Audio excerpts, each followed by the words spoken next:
Hello friends, today our topic is Uni-Axial tension test. In the previous lecture, we learned about some mechanical properties of the solids.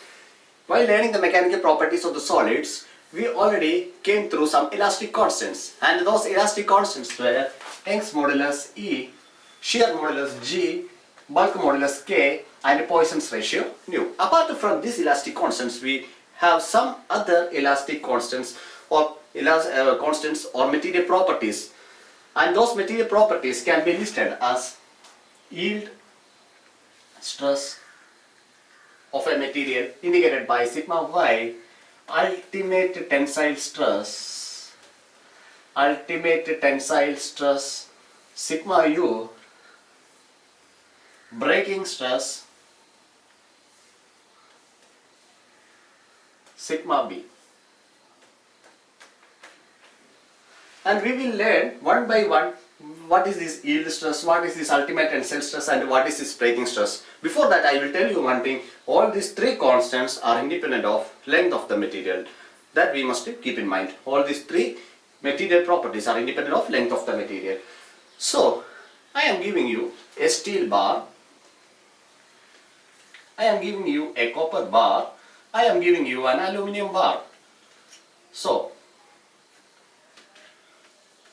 I am asking you, do you know the value for yield stress, ultimate tensile stress, and breaking stress for these three materials? You will say, no sir, we don't know the value for yield stress, ultimate tensile stress, and breaking stress for these materials. Any number of materials we can take, different materials we can take. For different materials there will be different values for yield stress, ultimate tensile stress, and breaking stress, and this will vary according to the material, but it will be a constant value for a particular material. For a steel bar, there will be a particular value for sigma y that will not vary. Sigma u, it will not vary. So likewise we can say that. So how will you find out this yield stress, ultimate tensile stress, and breaking stress of a particular material? Here we can make use of our uni-axial tension test.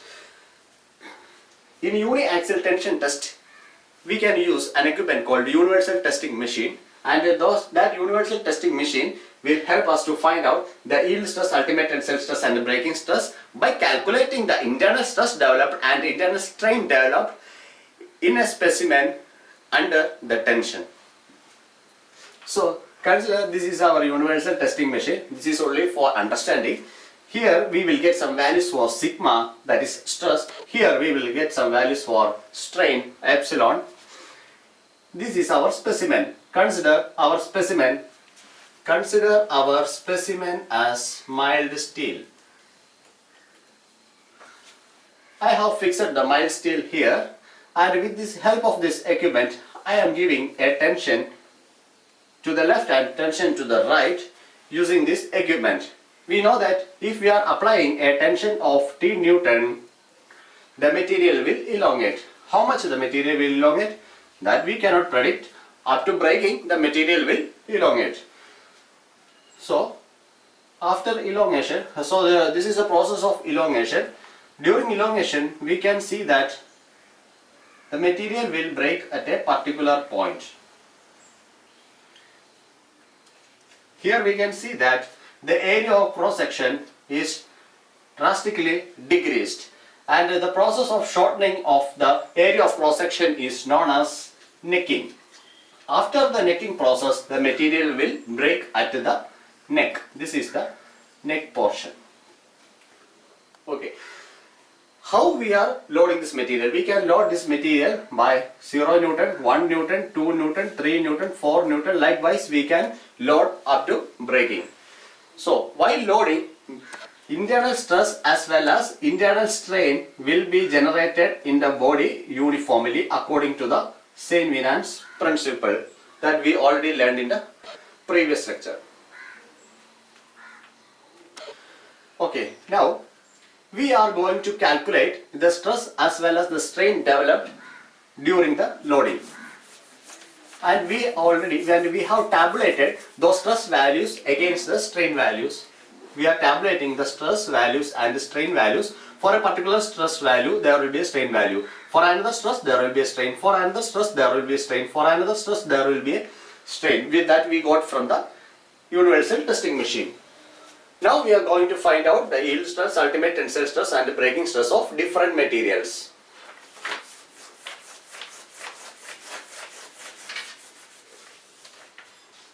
Now I have some values. I am making use of these values for plotting a graph. In the y-axis I can see the stress.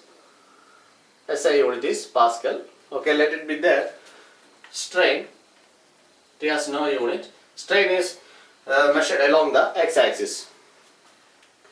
When I tried to plot a graph, initially I got a linear curve, region OA. I got a linear curve, region OA. What is the speciality of this graph? Or what is the speciality of the region OA? In the region OA, we can see that the stress is directly proportional to the strain, or stress is equal to a constant into strain, or stress by strain is a constant, and that constant is known as the elastic modulus. And this law is known as the Hooke's law.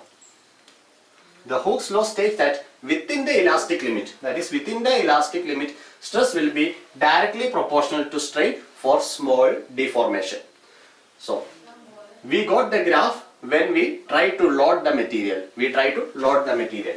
And again, we are loading the material. We got some stress strain values and that we are plotting here. And I got a curve like this. This time the curve is not linear. We got a bend like this. So what we can do now? We got this during loading of the material. Now we are trying to unload this material. While unloading, this is the unloading graph. I noticed that in the x-axis there is some strain left. How much will be this strain? I am taking this, maybe 0.01% strain is remaining here. That means that the absorbed energy, that is stored as strain energy or elastic potential energy, is not released completely during unloading. That means that some amount of strain energy is still inside the body after the release of load. That means that the body has some deformation in this region, but it has come to the original state, but it not acquired the original dimension. So I can say that in the region AB, the material will show elasticity, but it is not perfectly elastic. Here in the region OA, the material is perfectly elastic. And now there is some significance for the point B. We will study detail about the point B. The point B is known as the yield point. The point B is known as the yield point. Do you know why it is called the yield point? From this point, when we load the material, we can say that the material is going to a plastic deformation, because here itself some amount of strain energy is stored. Therefore, we can say that this region, after this dotted line, this region will be permanently set, or this will be under plastic deformation, or this body will show the plasticity after this point B. So point B, behind the point B, the material will show elasticity, and beyond the point B, the material will show plastic deformation. So yielding takes place, straining or yielding takes place after the point B. That's why we called the point B as the yield point. So we all know that there is a small application for the crane wire for lifting the loads. We know that while we lift a load using a crane, the wires of the crane should not undergo the plastic deformation. If it undergoes the plastic deformation, we will say that the material is failed. We cannot lift the material. So for safe working of the crane wire or crane drop, always we should load behind the yield point. That is the application of this yield point.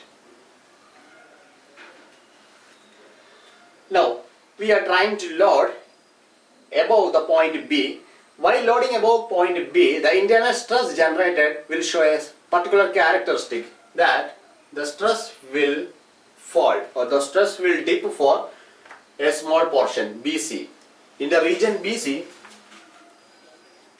the stress will fall. So we are learning about the yield stress, right? The stress at a yield point. If I note the stress corresponding to point B, I can say that the stress here is sigma y. That is the yield stress of the material that we obtained by this tension test. The yield stress we already now calculated. Now the BC in the region BC, the stress will fall, and after that point C, we can see at a constant stress the straining is occurring up to a point D. Okay, so the region CD, I am dealing with the region CD. In the constant stress here, under constant stress, straining occurs.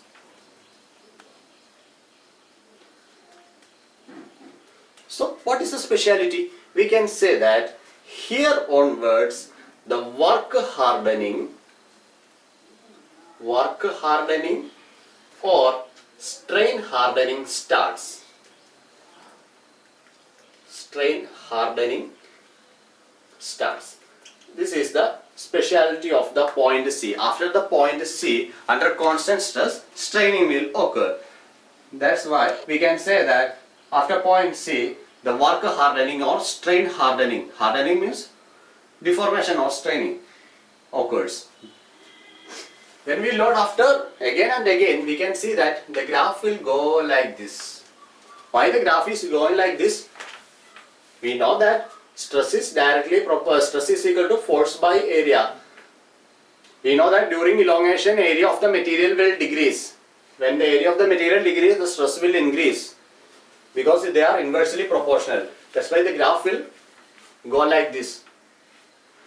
At a particular point, we got ultimate tensile stress. Ultimate tensile point. We can say that this is the ultimate tensile point E. The stress corresponding to the ultimate tensile point is known as the ultimate tensile stress. And now here we got a point F. This is the fracture point where actually the fracture starts. How can you identify the point E? From the point E onwards, the necking process will start. We already explained necking. From the point E onwards, the necking starts. So the stress corresponding to the point E is known as the ultimate tensile stress. And at the point F, the material will fail. It will break. Now, what are the characteristics or features that we can understand? The inference is that if the point E and F are very near, the material is brittle. That means that it will undergo a small little plastic deformation between E and F. If the plastic deformation is more, that means that the point E and F are far apart. That means that the body is ductile. It will show ductility. So the new term, ductile and brittle materials. For brittle materials, before fracture, only a small amount of plastic deformation occurs. For ductile material, before fracture, a large amount of energy can be absorbed. That's the difference between ductile materials and brittle materials. So what is the explanation for ductility? Ductility, it is the property of a material by which it can be drawn into fine wires. That is ductile material and brittle material. The stress corresponding to this point F is known as the breaking stress sigma B. That's how we came to understand about the yield stress, ultimate tensile stress and the breaking stress of different materials. Now we can draw some more graphs relating this.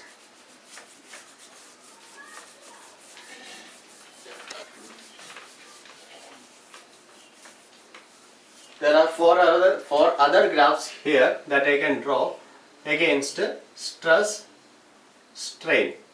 For easy understanding, I am splitting that diagram. This point is point O. If I get a straight line like this, what I will call? Now, if my graph is like this,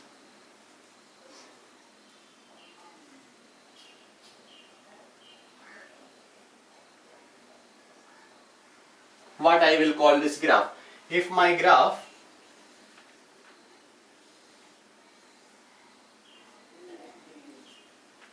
is like this, what I will call this graph? And if my graph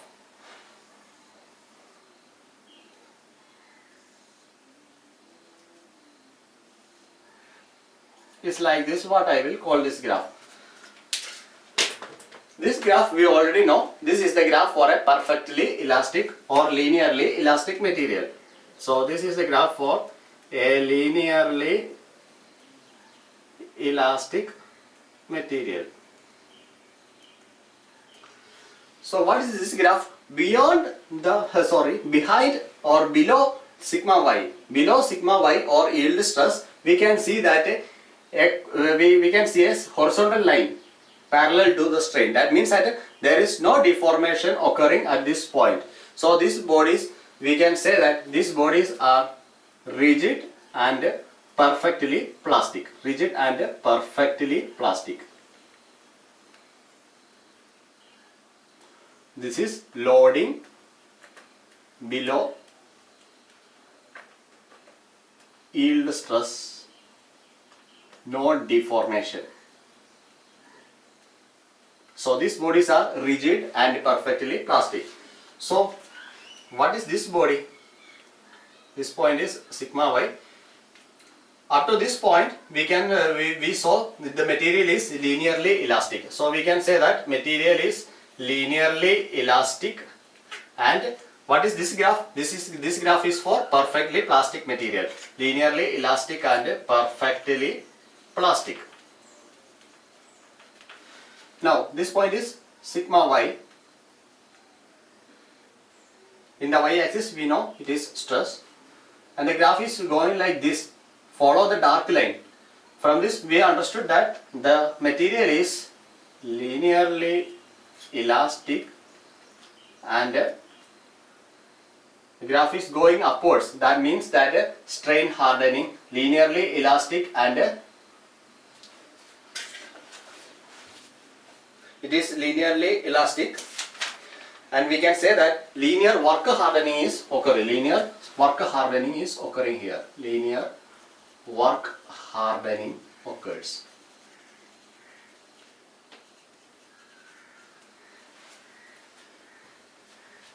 For linear work hardening, we can show a graph like this. This is stress, this is strain. This point is sigma y. From this point, if the graph is like this, we can say that the material is under linear work hardening. Linearly work hardened material. So there are 5 graphs. One previously drawn here. 1, 2, 3, 4 and 5. Linearly work hardened material. These graphs are very important for our discussion. And now we need to understand some other terms. The first term is toughness, second term is hardness, and the third term it is strength of a material. So what is the toughness of a material? Toughness, the amount of energy per unit volume that a material can absorb before rupturing. So before rupturing, a material can absorb some amount of energy per unit volume. That property is known as the toughness of a material. Then what is the hardness? Hardness means a material's ability to withstand abrasion resistance. So it is ability to withstand abrasion resistance. Suppose you can take a material. And you just try to make a scratch. Scratch is not coming. So it is abrasion resistance is there. Such materials we can say, for example, I told you that for such materials we can say that the material has some hardness. So what is the strength of a material?